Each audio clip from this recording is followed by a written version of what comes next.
One day, you're the best thing since sliced bread. And then the next day, you're toast.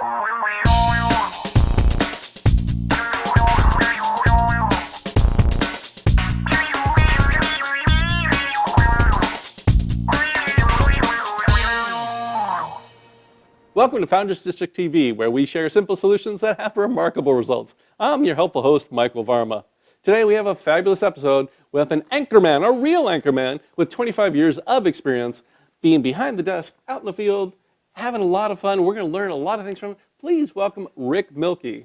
Thank you. Pleasure to be here. Thank you so much for joining us. So being out in the field, I'm just fascinated by that. How do you ask the right questions of the people to give you a great answer?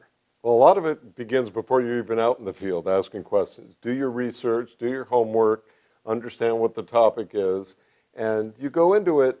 Generally, you go into an interview not knowing what you're going to get, but hoping that you get certain comments from certain sides, depending on what the topic is. Now, do you decide that, or does an editor provide you that? Well, say, this is the angle from the story? Yeah, you might be doing a story on a controversy in a certain city, okay. And your job, at least the way I always felt about it, was my job is to present both sides as equally as possible and let the viewer decide where they stand. My opinion didn't matter. It's so just getting the facts. If I'm interviewing one side that are pro this and the other side is against it, I kind of go in thinking, okay, here's what I'm hoping to get from this side.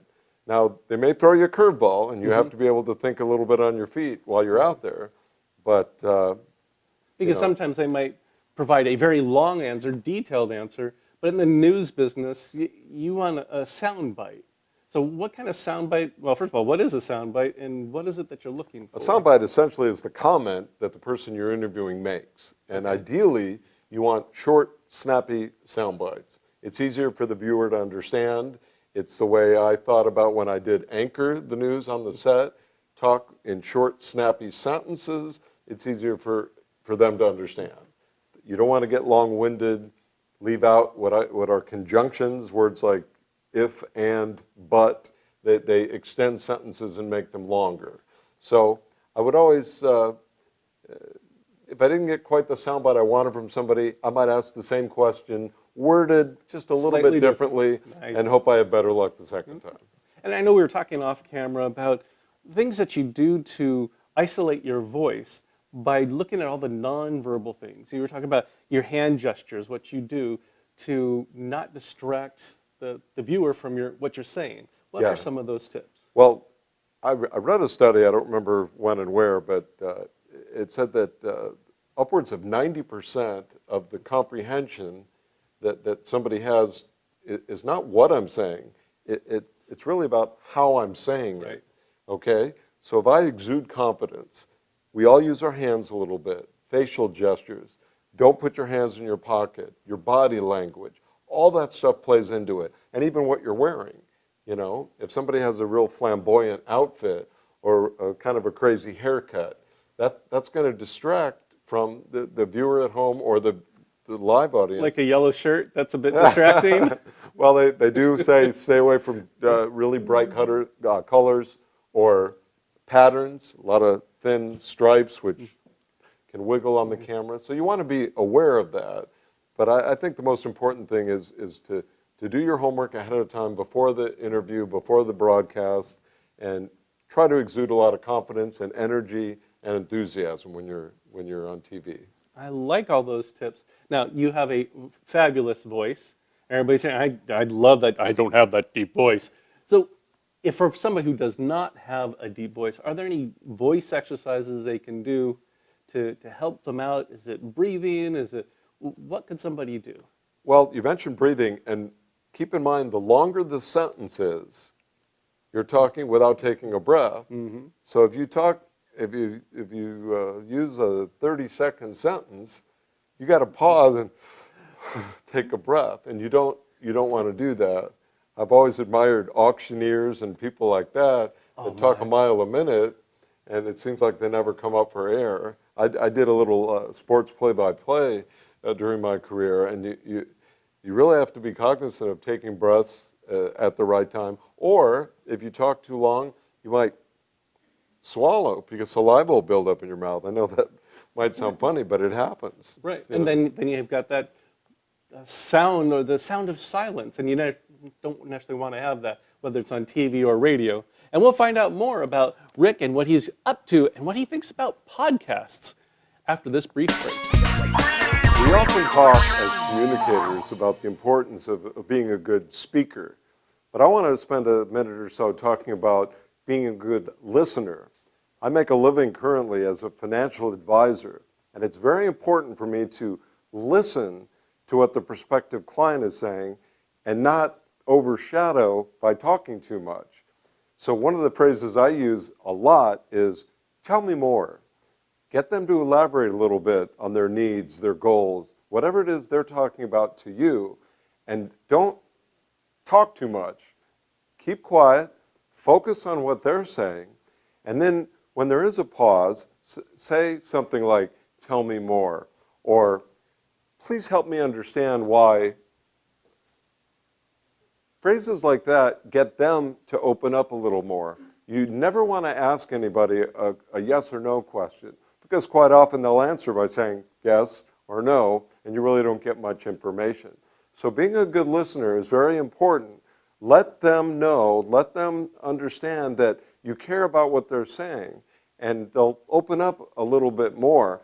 And as a financial advisor, I desperately want people to feel like I have their goals, their needs, I have their back. And if they can like me and trust me, then I'll get them to open up a little more and good things will happen.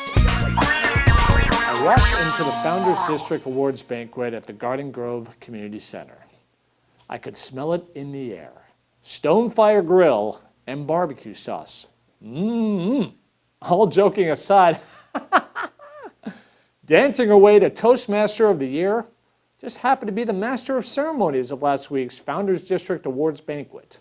Linda Robinson was awarded as Toastmaster of the Year. It was a moment that required Founders District Director Dan Kosek to take over the microphone from Linda so she wouldn't announce herself as Toastmaster of the Year. It was a funny and moving moment, to say the least. However, it's no laughing matter as to why Linda was selected as the Founders District 2016-2017 Toastmaster of the Year. She was integral in the development of two new clubs within Founders District known as Wine on Wednesday and Toastmasters of Laguna Beach. She was a prior chair of both the district fall and spring conferences. She was the treasurer trainer for Lace South and North last winter, as well as the treasurer trainer for Lace South last spring. It doesn't stop there. Outside of Toastmasters, she's been very active in volunteering for DANCE, D-A-N, capital C, capital E, Dancing for Cognitive Enhancement. She's been very integral in their fundraising efforts as well. Why this effort of hers is so crucial is because of a study the organization had been engaged in and what it revealed. The study was conducted for 469 people over the course of 21 years, partaking in various activities including reading, writing, dancing, swimming, bowling, walking, and tennis. It was determined that by a wide margin, the people who danced often had significantly lower chance of experiencing Alzheimer's than the other 10 physical activities that were evaluated. That was a big reason why during last spring's district conference, ballroom dancing was part of the program, ensuring that Linda's mark would be left all over that conference.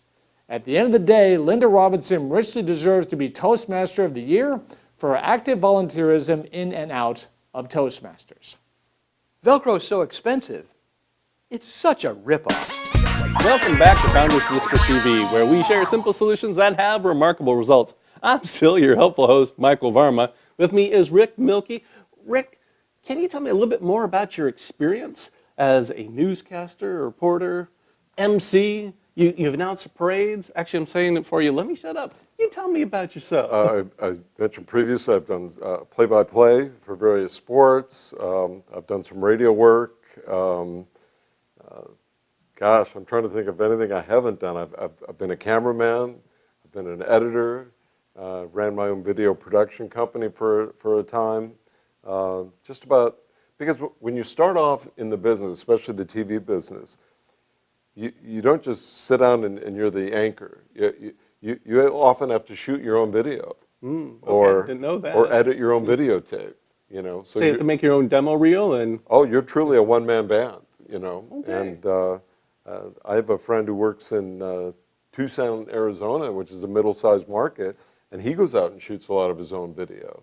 So I think you know, with tight budgets at a lot of stations around the country, they're asking reporters or anchors to often edit or shoot or something like that, you know, so they get the most out of you, you know, and your ability. Yeah. Now, do you think some of that is due to how the industry has changed with all the podcasts and YouTubers? I mean, that's an actual job now. I want to be a YouTuber.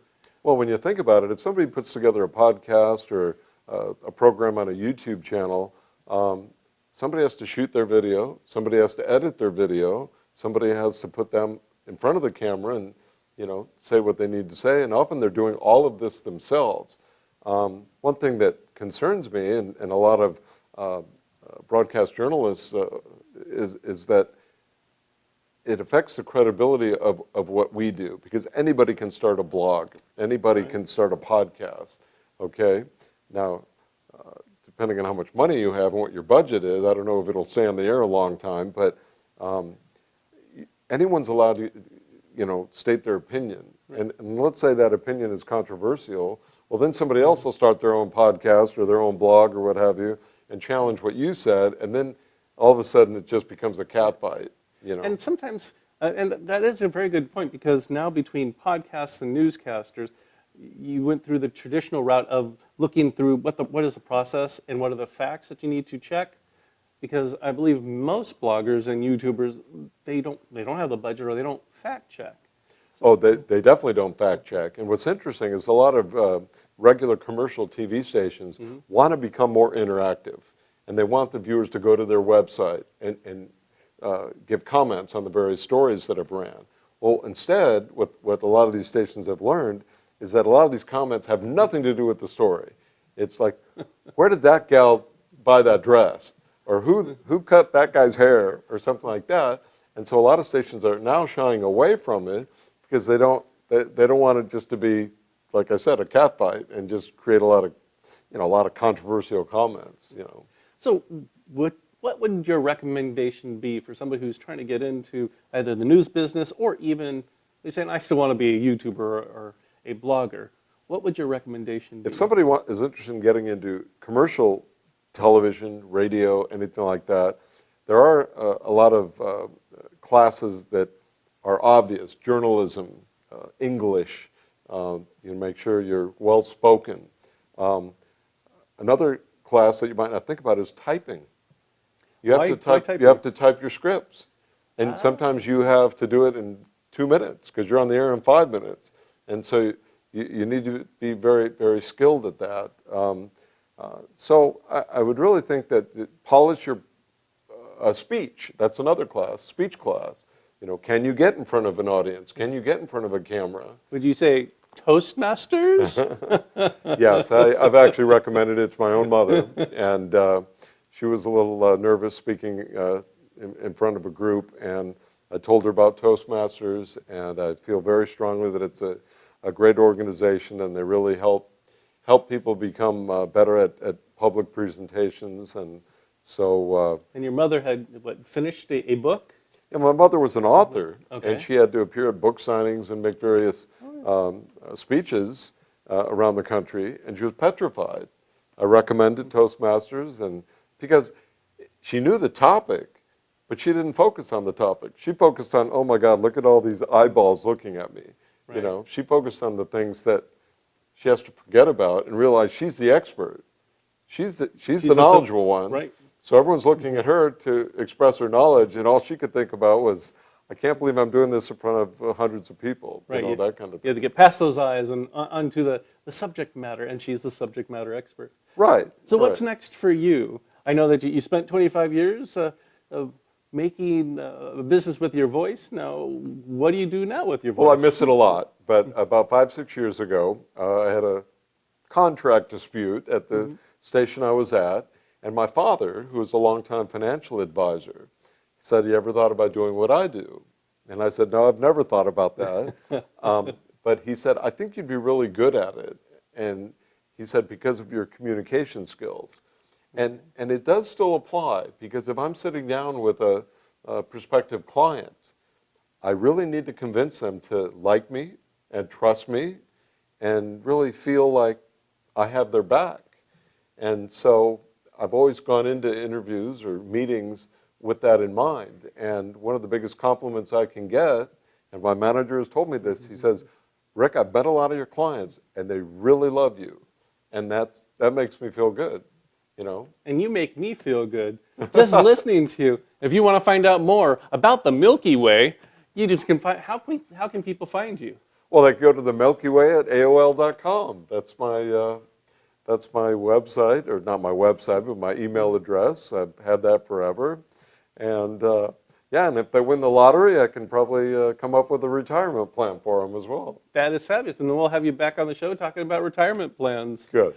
So there you have it with Founders District TV, where we're sharing the simple solutions that have remarkable results. Until next time, present yourself well. My therapist says I have a preoccupation with vengeance. We'll just see about that.